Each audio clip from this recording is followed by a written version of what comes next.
good? What's going on with you? It's your girl Simba, and it is time for another mother reaction. Okay, today we are first to check out another TierZoo video. This is the fish tier list, so we first to check it out. Before we do that, if you are new here, make sure listen. If you are new here, make sure you are subscribing. 200K, it's the goal. That's what we trying to touch those. You know what I'm saying? So with that being said, let's just get into it, man. Let's check out this fish tier list. Shout out RuneScape. This low key. This make me want to play RuneScape. Didn't we watch this? No, I've never seen the fish one. We did a bunch of tier lists, but we didn't do this when we did the I don't know which tier list we did. Hold on, matter of fact, that's a good question. I'm gonna let this play a little bit, and then I'm gonna look at tier list. Yeah, that's crazy.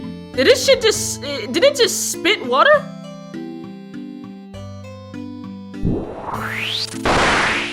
Oh, that's crazy.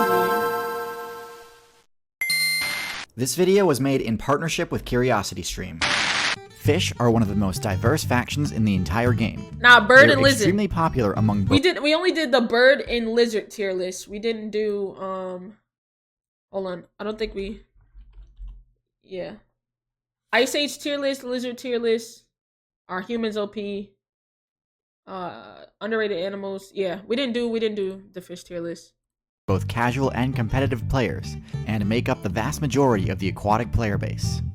And with so many different potential fish builds to choose from, it can be difficult to know which builds are actually competitively viable in the current meta. So today, we're going to go through the tier list of fish. This will by no means be a comprehensive tier list. I mean, there are more than 3,000 variants of the Catfish build alone. Still, by highlighting the standout builds in both high and low tiers, hopefully I can give you a good understanding of where the fish faction fits into the current meta. And if there's a fish I didn't include, hopefully by seeing my logic in this video, you'll be able to evaluate that fish build yourself. Huh? Oh, also, quick disclaimer, since I've already made a shark... Huh? Did the fish just piece up a whole turtle? And if there's a fish I didn't include, hopefully by seeing my logic in this video, you'll be able to evaluate that fish build yourself. Oh, also, quick disclaimer, since I've already made a shark tier list, I'm omitting sharks from this video. But before we dive into the tier list, first I want to give you an overview of the abilities commonly found in the fish faction, as well as some background on the history of the fish build. Basics so the and basic history. fish build doesn't have much in terms of unique you perks can see or through abilities, my shirt while you which looking. is actually great, as it means that each player has a lot of room for customization. The basic fish build is most famous for its use of the fin and gill abilities, both of which offer huge advantages in water while predictably being entirely useless on land.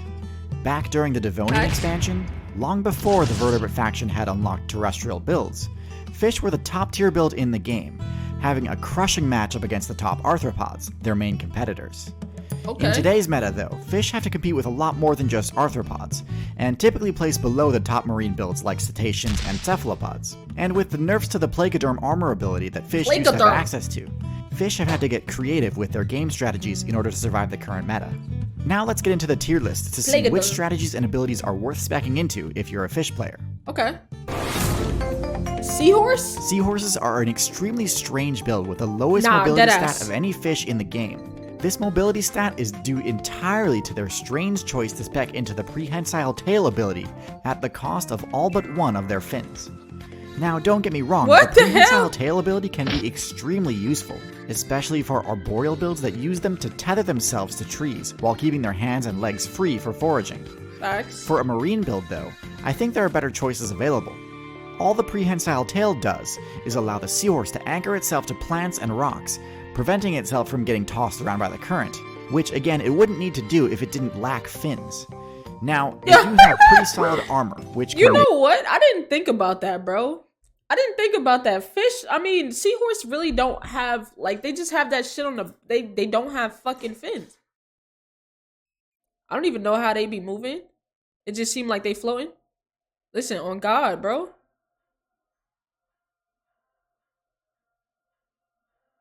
Hold on, chat. Give me a second. Make them difficult to actually take out. A second, chat.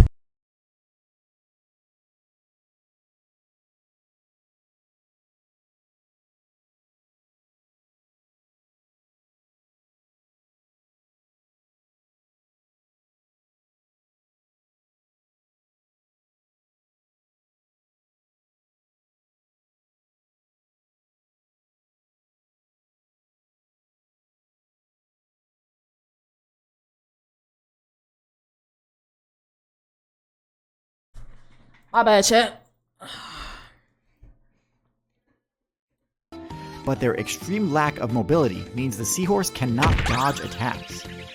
This leads them to getting smacked around by any player who feels like it, even ones without any special combat perks. And with their best matchup being against Plankton, to me there's no way the Seahorse places any higher than F tier.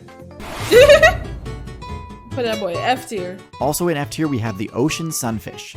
This probably isn't too shocking given that the Sunfish is famously bad at defending itself. But for those unaware, the Ocean Sunfish has the highest HP stat of any fish in the game, and relies on its giant size for protection. Similar to the Seahorse, the Sunfish's other stats are all extremely low, and because of this, the Sunfish gets bullied hard by many of the common marine threats, both large and small. They get torn to bits and tossed around particularly badly by the mammalian player base.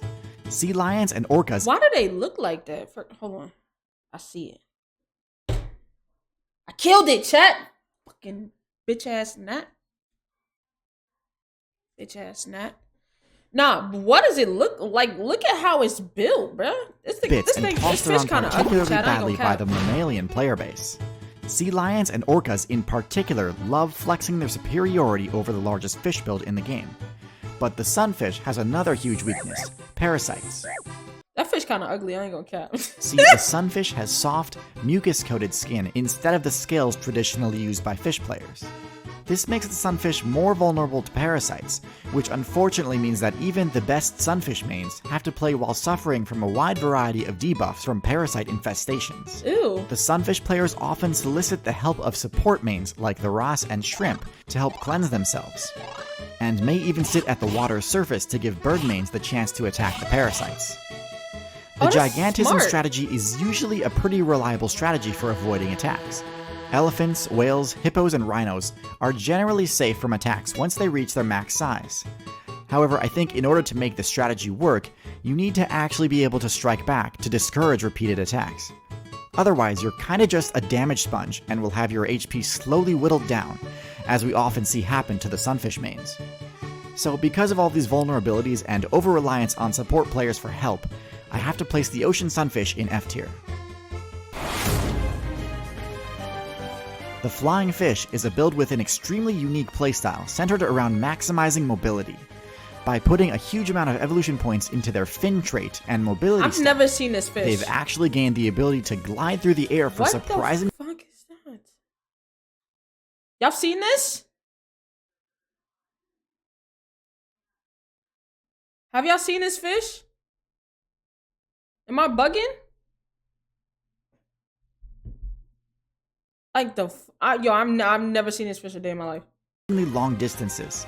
This is useful as an escape option when being attacked by a larger fish player. However, as unique a move as this is, I actually think this is a pretty poor strategy overall. Being airborne might put you out of range of an attack from another fish, but it's by no means a safe position, and in many cases is actually seriously disadvantageous. Without any way to dodge attacks midair, flying fish are extremely vulnerable to bird attacks, which kinda nullifies the benefit of escaping an aquatic pursuer. And in addition, with no way to change direction midair, it's actually not that difficult for said fish player to just intercept the flying fish's landing. So overall, not that useful of an ability, tacked onto an otherwise unremarkable build. Salmon. Also so in delicious. D tier we have the Salmon family, which includes the fish builds like the trout and the char. This build actually has some pretty impressive stats, with high mobility being pretty much required in order to withstand the constant rushing flow of the rivers that they use as their respawn points. Similar to the flying fish, this playstyle is also highly vulnerable to disruption from non— Okay, I knew that. Bears be fucking them salmon up. I ain't gonna cap, because I be fucking them salmon up. You know what I'm saying? Salmon is a good ass fish. That shit jump out the water. Let me get that. You know what I'm saying? It was funny. Fish literally did a drive-by. So like, I think it kind of downplays itself. Like if you're literally flying out the water, you're flying right into a fucking thing. I said a bear, didn't I? Don't fucking confuse me. But you literally flying into, like, the bear don't have to fucking put its face in the water. You literally just fly into its mouth. Aquatic players. As impressive as it is that salmon and trout mains are able to make these insane jumps, the sad truth is that the thing that they're most well known for is being an easy source of XP for carnivore players. Now, this jumping ability is also useful for attacking flying builds midair, but the salmon's power stat isn't quite enough to be able to take down anything that isn't far below their weight class. Damn. Okay, catfish. At the bottom of C tier, never had catfish. The catfish, one of the tankier builds on this list. That's the one fish that looks like the most people catch the most. With a bulky yet versatile stat spread. A lot of players undervalue the catfish and see it as low-tier trash due to it being a bottom feeder, not realizing that they've actually got a few decent unique abilities, most important of which is their venom. Rather than speccing their fin appendages to do things like flying or flexing, the catfish build specced into fins that have barbs on them, which can deliver a venomous sting. While their venom usually isn't able to deal lethal damage, it's a bit too graphic for me to show here, but seriously, go watch this guy's video. Catfish are not something to mess with. Yo, I've seen that before. I've seen like a catfish swallow a person's whole hand. Like they were like literally chomping on their hand. It's crazy. Still a decent defensive ability. It does have its weaknesses though, particularly to long, disjointed hitboxes, such as the spear-like beaks of some bird builds. Nonetheless, the catfish is still a reliable and easy to play build, being omnivorous and able to gain plenty of XP simply by digging through the mud for scraps. Also in C tier we have the Archerfish, the only fish build with the ability to use a ranged attack. This projectile deals essentially 0 damage, but it's by no means useless. This projectile has like high knockback, making it excellent for pushing players into vulnerable positions. A waterlogged insect is one of the easiest targets in the game, and being able to force that type of interaction is an extremely powerful ability. Okay, that's this ability fire. Does have its limitations though. As is the case with most projectiles, this attack is unusable in the water, meaning that the Archerfish doesn't really have any good moves for PvP against other aquatic players. I think the biggest weakness of this playstyle though is the position that you're forced into in order to make use of your projectile weapon. Being near the surface of the water leaves you vulnerable to both attacks from below and above. Makes sense. And with no defense against either. So he's a C tier too? Is a high-risk, decent reward build. But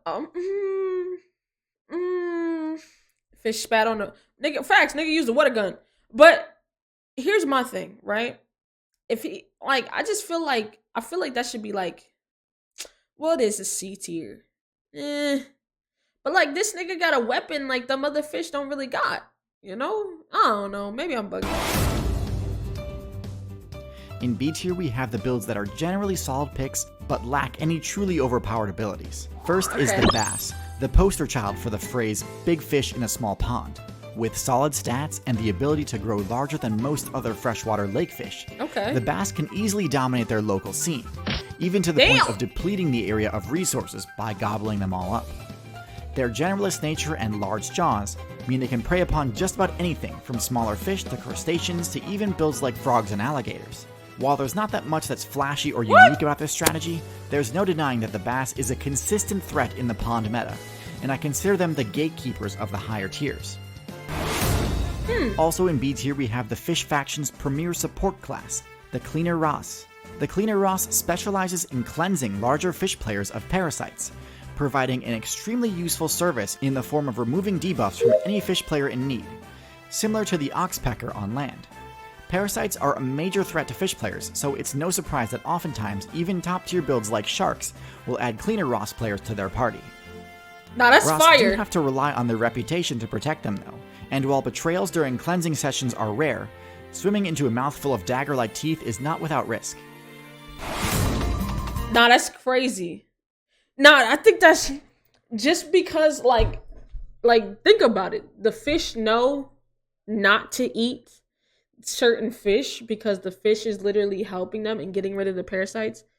That's mine. Like, something fly into my mouth that I really eat. You know what I'm saying? My normal food, I eat a fish. I'm a fish. I eat a fish. And a fish fly into my mouth. Maybe one day, chomp. You know what I'm saying? But the fishes know. You know what I'm saying? Nah, that's not the one that you eat. He gonna help you out. You know what I'm saying? W reputation. You know what I'm saying? Alright, now we're in A tier, and this is where things start to get a bit overpowered. First, we have the Pickerel Guild, which includes the pike and muskellunge, the most fearsome freshwater fish in the game. What? These vicious fish builds are highly aggressive and attack anything in or around their domain, from fish to birds to mammals and even humans. Their powerful jaws sport sharp crocodile-esque teeth, which deal serious damage and grip their target, preventing their escape. But it's not just about power with these fish. Their slender body and camouflage allow them to easily hide in cover, waiting for the perfect ambush opportunity. And unlike trout, when these fish jump, it's not just to clear an obstacle. They jump to attack. Ooh. Their only weakness is a slow growth rate and long respawn timer. But even at low levels, these fish are adept hunters. While not part of the Pickerel Guild, I also include the Barracuda in this same rating, as they have a very similar playstyle. Yeah, I heard of the Giant Barracuda. size is not a requirement to be a high-tier predator though, as exemplified by the next build on this list, the Piranha. I had a Piranha. I had a couple Piranhas. Piranhas are one of the best, if not the best, example of how with the right combination of special abilities and team strategies, size genuinely doesn't matter. Facts. Their special ability, Feeding Frenzy, boosts Piranha shoal DPS to one of the highest in the game. Crazy. Able to absolutely melt through the HP of even the tankiest target. Yo, facts. Like when we had to feed them, we would drop like goldfish in the tank, and I would just watch them go fucking nuts. Like it would be so fair. It would be so cap. Chat, y'all think I'm capping? Chat, y'all think I'm capping? Let me know. Let me know in the chat so I can prove you wrong. Let me know real quick. You know what I'm saying? Because there ain't no cap in my rap. So let me, you know? You think I'm capping? If you think I'm capping, let me know in the chat. Type cap if you think I'm capping. Because you told this story? Exactly. Thank you. Thank you, chat. Thank you, chat.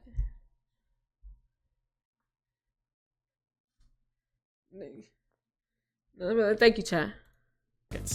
In contrast to the salmon and trout, because of their favorable matchup against larger players, piranhas are the only fish build on this list that I think actually make great use of its positional advantage in rivers. Crazy. As many mammals and birdmates will be forced to cross your territory over the course of their playthrough and fall victim to your frenzy attacks. Their main weakness is a lack of defensive capability, meaning that they can still be easily one-shot by other predator players. The next build on this tier list does not share this weakness. That fucking crocodile is munching. The Lionfish is one of the most well-defended fish builds in the game. This fish was on Bruce Bigelow, Male Gigolo. Y'all remember that movie with Bruce Bigelow, Male Gigolo? Where he had this fish and the blind guy blended him up and shit like that? Relying on a huge arsenal of venomous spines to deal serious damage to attackers, similar to the porcupine build on land. Because of this, the lionfish is an infamously unpleasant target to attack, and most predator players tend to either ignore or actively avoid them.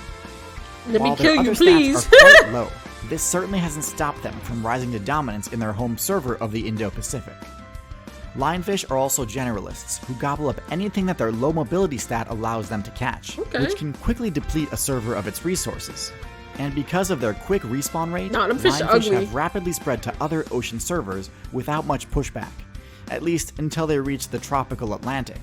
See, there is one fish build that has been able to consistently take down lionfish, and once I show you how broken some of their abilities are, it'll be easy to understand why. Electric eel? We've got 2 more builds to showcase in S tier, but real quick, I just want to point out that this is the longest video I've made so far, and took a huge amount of time and resources to produce. So if you're enjoying it and want more content like this, please do consider subscribing. Thanks. Hit the like button, and I'm already subscribed. The moray eel is one of the most uniquely powerful fish in the game, with a set of strange yet highly functional abilities. We saw a video about an eel. Yeah, we saw a video about the marine monsters and shit like that, like 2 days ago. The eel ain't shit to play, bro. That eel and squid fight was crazy.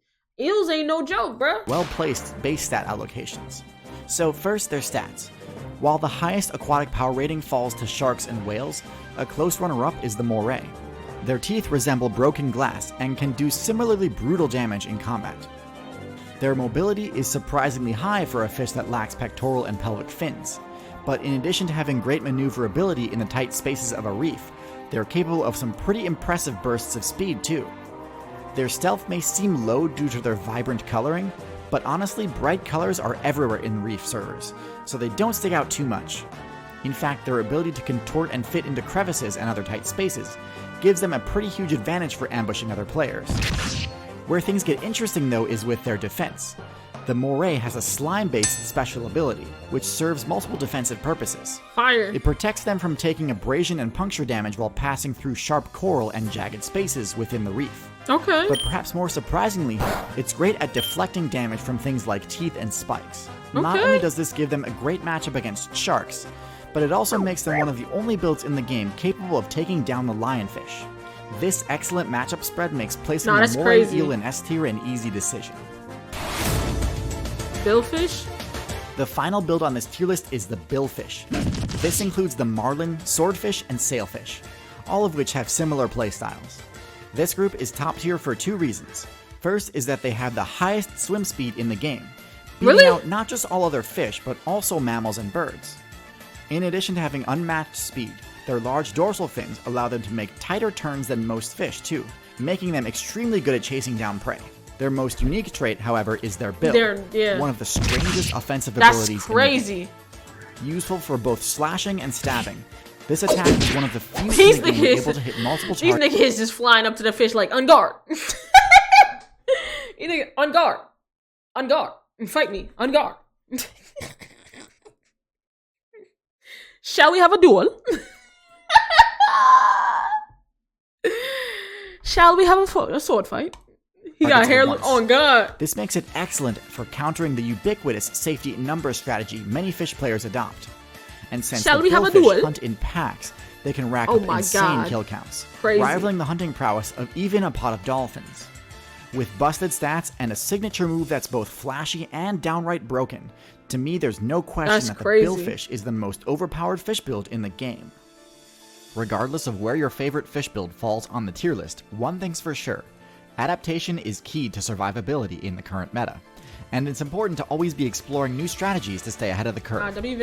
The same can be said for YouTubers, and this is why a bunch of creators and I have started an experiment called Nebula, a new platform that gives us the freedom to pursue the projects we want without needing to fear demonetization nor optimize for YouTube's desired metrics. In addition to posting ad-free versions of all my new videos days in advance on Nebula, there's also hours of original content on there. I'm gonna skip that a little bit, you know what I'm saying? Appreciate you though, TierZoo, you know what I'm saying? Let me know if Nebula's still up. I might upload my content there as well. But listen, WVid, you know, learn something new every day. All I know, I learned swordfish are the motherfucking alphas. Swordfish are the alphas, alright? And that's just, there's no way around it. You know what I'm saying? You're not being a swordfish. Simple. But with that being said, let me know how you felt about the video. Let me know if there's something you learned. And also, if you liked the video, comment down below some more stuff you want me to react to. Subscribe to the channel. 200K before March. It is very much possible we touching these goals. With that being said, I'm out. Y'all have a good one, man. Peace.